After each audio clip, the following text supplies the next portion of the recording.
शुक्रिया आप सभी का और आपको बधाई कि आपने इतने सालों तक इस पत्रिका को चला कर रखा है। ये आसान काम नहीं रहा होगा।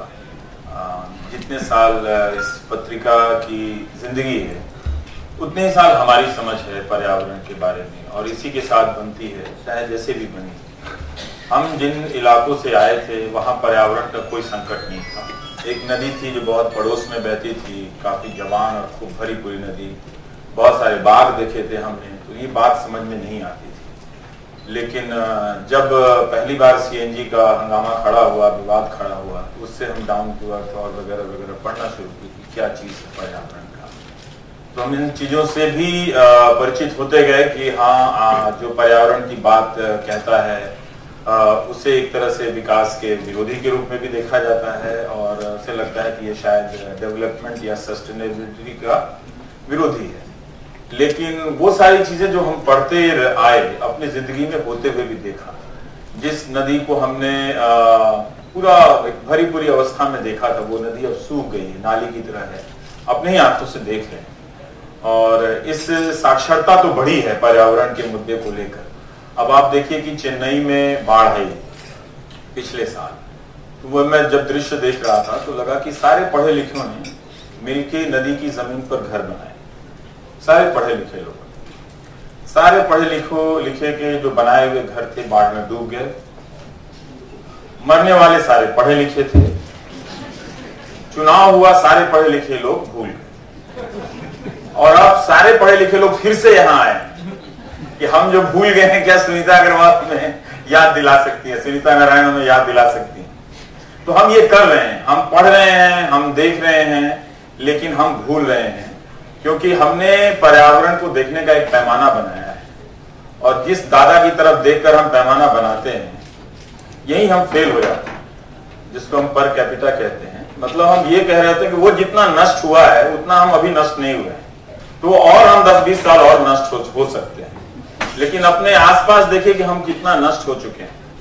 अपने ही हमारे आसपास की चीजें कितनी, हम सब ट्रैप में फंस गए। ना आपका कसूर है, ना हमारा कसूर है, लेकिन एक्सीडेंट हो गया रब्बा रुब्बा, गाना था ना तेरा कसूर ना मेरा कसूर। तो वो एक ऐसी स्थिति में हम आकर फंस गए हैं इस पर्यावरण के पूरे विमर्श को लेकर भी। और जब भी आप कीजिए तो लोग, दर्शक भी कहते हैं, जब हम टेलीविजन पे करते हैं कि फिर नौकरियां कहां से आएंगी, ये कहां से आएंगी। तो इसका मतलब ये है कि विवेक जी तो संस्कृत के विद्वान है, आप देख सकते हैं कि हमारी परंपराओं में जब इस तरह की नहीं थी तब क्या वो बेरोजगारी का वही स्थिति था। पर एक संतुलन की एक जरूरत तो है ही कि वो एक चुनौती होती है सरकार की कि वो कैसे लोगों को रोजगार के मामले में संतुष्ट करे। क्योंकि हम पर्यावरण का मुद्दा जब छोड़ते हैं तो हम ही वो होते हैं जो पलट के पूछते हैं, बताओ नौकरी का डेटा कहाँ है तुम्हारा, जीडीपी का आ गया, नौकरी वाला क्यों नहीं आया। तो सरकार को हर तरह की चीजें देखनी होती है। पर आपकी ही हम सब ने देखा है कि किस तरह से सारा हमारे आसपास की आबो हवा नष्ट हो गई। और पता नहीं ये कौन है टर्मिनल डिजाइन करने वाला। आपकी किताब को पढ़ रहा था मैं, और बिल्डिंग और ग्रीन बिल्डिंग के बारे में कुछ दिन पहले मैं एयरपोर्ट पे कह रहा था कि लगता है कि कोई एक आदमी जो है इस तरह का डिजाइन करके कहीं भाग गया है और सारे लोग डर के मारे कि वो लौट के ना जाए, वैसा ही एयरपोर्ट बना रहे हैं चारों तरफ। चाहे आप लंदन उतर जाए, चाहे आप दिल्ली उतर जाए, या नेताजी सुभाष चंद्र बोस कलकत्ता एयरपोर्ट पे उतर जाए, सब कोई वही शीशे की इमारत वहां पर खड़ी है और एयर कंडीशन चल रहा है। कहने को ग्रीन बिल्डिंग है और अंदर खूब सारी ट्यूबलाइट चल रही है, जम के ट्यूबलाइट चल रही है। अब आजकल एलईडी आ गया है।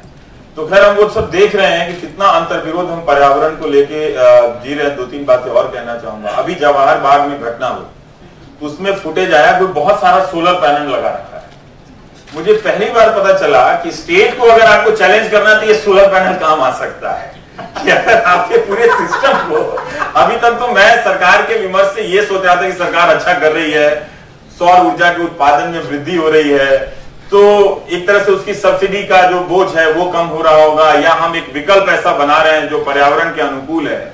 लेकिन सोलर पैनल सरकार को चैलेंज करने के लिए वो जो बाबा था, जो फ्रॉड बाबा था, नेताजी के नाम पे कुछ सनकी हो जाते हैं कुछ लोग, तो वो बना लिया था, पूरी आर्मी बना ली थी वहां पे। तो उन्होंने पूरा एक सोलर पैनल बना रखा था कि इससे हम बिजली, सरकार अगर बिजली नहीं देगी तो इस इलाके में हम वो काम करेंगे, अपने बिजली का सप्लाई करेंगे, हॉट वाटर का इंतजाम करेंगे, वो सारा करेंगे। हमने तो सोचा नहीं, प्रधानमंत्री इतना जोर देता, हमने ये सोचा नहीं कि ये भी आइडिया आ सकता है कि जो जिसकी बात कर रहे हैं तो पता नहीं कहाँ क्या जाता है और हो क्या जाता है इस देश में, बड़ा मुश्किल है।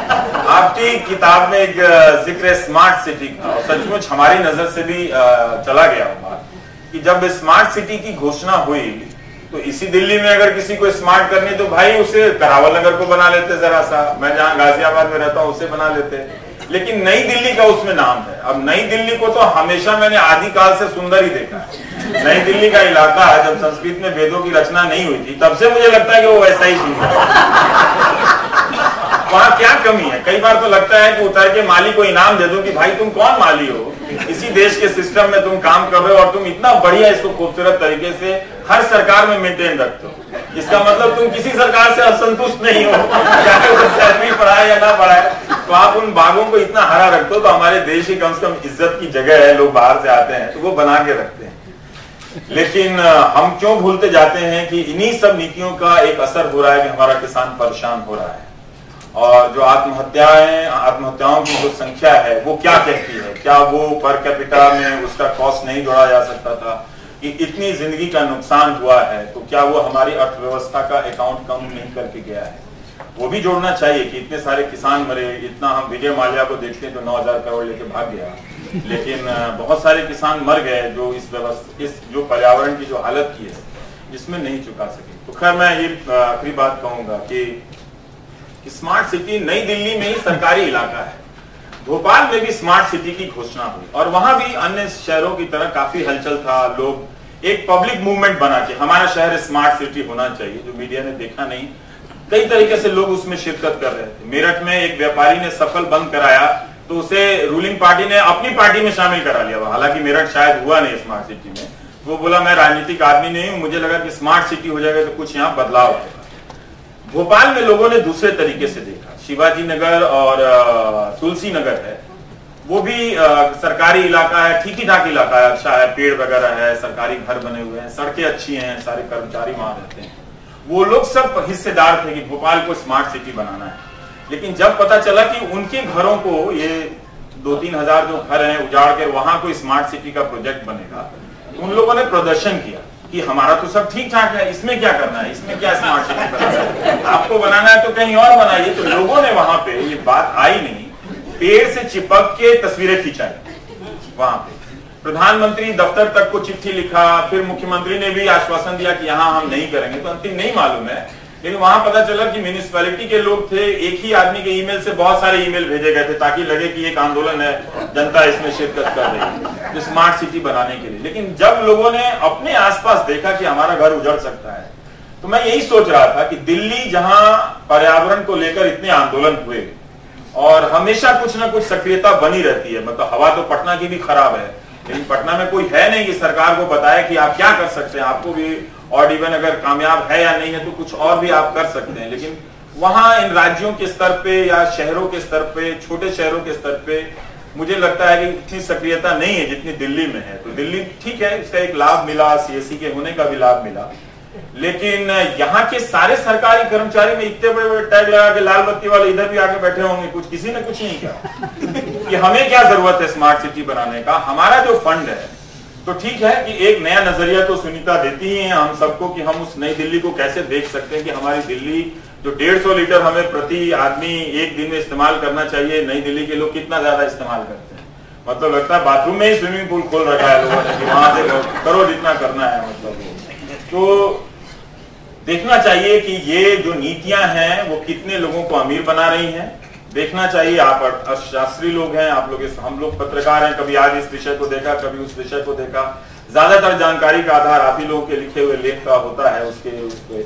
तो कितने लोग अमीर हुए और कितने लोग गरीब हुए, तो इसका भी एक हिसाब हो जाना चाहिए। अब आप ही लोगों की दुनिया में एक बात कही जा रही है, वर्ल्ड बैंक जो सबसे बड़ा इकोनॉमिस्ट का प्रोफेसर बना करता था, वो कहता था, अब कह रहा है कि डेवलपमेंट नहीं होगा, डेवलपिंग नहीं होगा, lower income middle income group होगा, अपर इनकम और अपर इनकम, मिडिल इनकम अपर इनकम ग्रुप होगा। तो इस तरह का वो ग्रुपिंग कर रहा है बैठ के। इसका मतलब आपके अपने ही पैमाने बदल रहे हैं। तो ठीक है, अगर सस्टेनेबल होने से दिक्कत है तो क्या हम नहीं देख पा रहे हैं कि हमारा किसान इस तरह से उजड़ रहा है, हम सब उजड़ रहे हैं। इस नोएडा के इलाके में आप जाकर देखिए कि जितनी हरियाली नहीं बसाई गई उससे कहीं ज्यादा हरियाली को बर्बाद कर दी गई। और वहां पे खुशहाल लोगों की तुलना में हैं वो लोग, सबको को लगता है कि हमारा सपना पूरा हो गया, पर उतने ही लोग हैं जो हमें ईमेल लिखते हैं कि आप हमारी आवाज नहीं उठाएंगे तो कौन उठाएगा, जैसे कि उन्हें किसी ने बोलना ही नहीं सिखाया। Thank you.